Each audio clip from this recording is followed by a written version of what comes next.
Hello friends, and today's story is Peppa the Mermaid. I can't quite believe that this story was first published in 2003. So that's over 20 years ago, and it's still as fresh now as it was then. Let's start with Peppa the Mermaid. One afternoon, Peppa and Rebecca Rabbit were playing mermaids. "Aren't mermaids amazing, Rebecca?" said Peppa. "I'd love to have a shiny tail and swim underwater every day." Peppa pretended to swim around the room, swishing her imaginary tail. "Peppa," called Daddy Pig, "time for lunch." At lunch, Peppa couldn't stop talking about mermaids. "Mermaids only eat starfish-shaped sandwiches," she said. "Mermaids can swim and dance at the same time." "Let's have an under-the-sea party," said Rebecca. "Yes," cheered Peppa. "I can dress up as a mermaid." "Lovely idea," said Mummy Pig. "We can have it this Sunday." Peppa and Rebecca made some under-the-sea party invitations. "Very shiny," said Daddy Pig. "Just like mermaids' tails," said Peppa. The next day, Peppa handed out the invitations. "I'm having a mermaid under-the-sea party tomorrow," she told everyone at playgroup. "It's going to have a beach, a disco, and an underwater tea party with starfish-shaped sandwiches." Try saying that quickly. That night, Peppa was very excited. "I've told everyone there's going to be a beach, a disco, and starfish-shaped sandwiches at my party tomorrow." "The party isn't tomorrow, Peppa. It's on Sunday," said Mummy Pig. "You'll have to wait one more day." "But I told everyone at the party was tomorrow," said Peppa.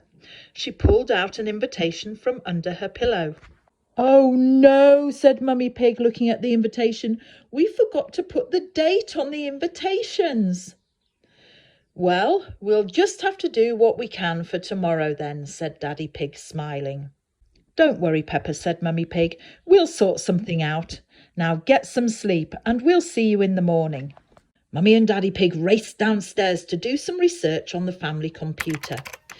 "Now, let's see what we can find," said Daddy Pig. Tap, tap, tap, tap, tap, tap, tap, tap. The computer screen filled with lots of amazing ideas for an under-the-sea party. "Those look great, Daddy Pig," said Mummy Pig. "But how are we going to do them all for tomorrow?" Daddy Pig thought hard. He said, yawning. "I am a little bit tired.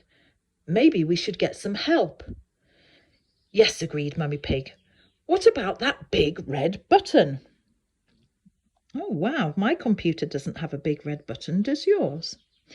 "Miss Rabbit, emergency party planner and entertainer extraordinaire," Daddy Pig read. "Perfect," said Daddy Pig. He pressed the big red button. Just then there was a knock at the door. "Miss Rabbit, emergency party planner and entertainer extraordinaire," said Miss Rabbit. "I hear you are in need of an undersea party."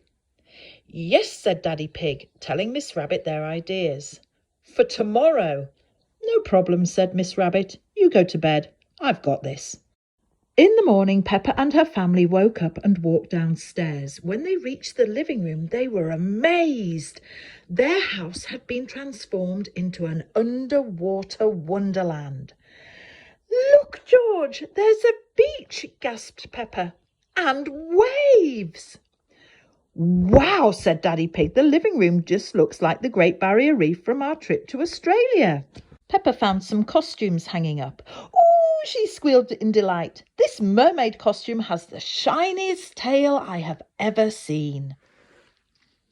Mummy and Daddy Pig went into the kitchen and looked in the fridge. It was full of delicious food.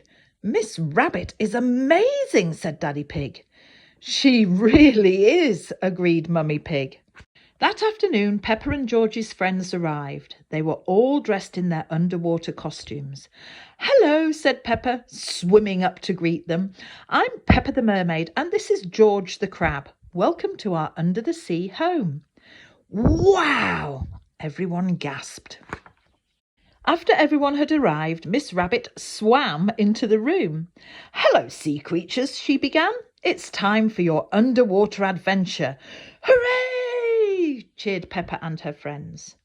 First, Miss Rabbit asked all the children to wiggle their toes in the sand. Ooh, it feels all tickly, said Peppa. Next, Miss Rabbit handed out seashells. Put the shells to your ears and tell me what you can hear. The sea! Shouted all the children. Then Miss Rabbit gave them some smelly toy fish. Take a good sniff. What can you smell? Ooh! Shouted the children. Fishy! Well, we are at the seaside, said Miss Rabbit. Now, sea creatures, said Miss Rabbit, are you ready to dive down to the bottom of the ocean for an underwater tea party? Yes! Shouted the children. After everyone had eaten, Miss Rabbit taught the children how to swans. Or is that swans? It's swimming and dancing at the same time, yelled Miss Rabbit over the music, frantically waving her arms around. Follow me! Swim, swim! Big fish, little fish, big fish, little fish. Being a mermaid is amazing, Daddy, cried Peppa. Can we have another under the sea party next week? We'll see, Peppa, joked Daddy Pig as he swanced around the room. Being a mermaid is a lot of fun. And that's the end of this Peppa Pig story. Thank you very much for listening, and please tune in for more stories from Lovely Place. Bye for now.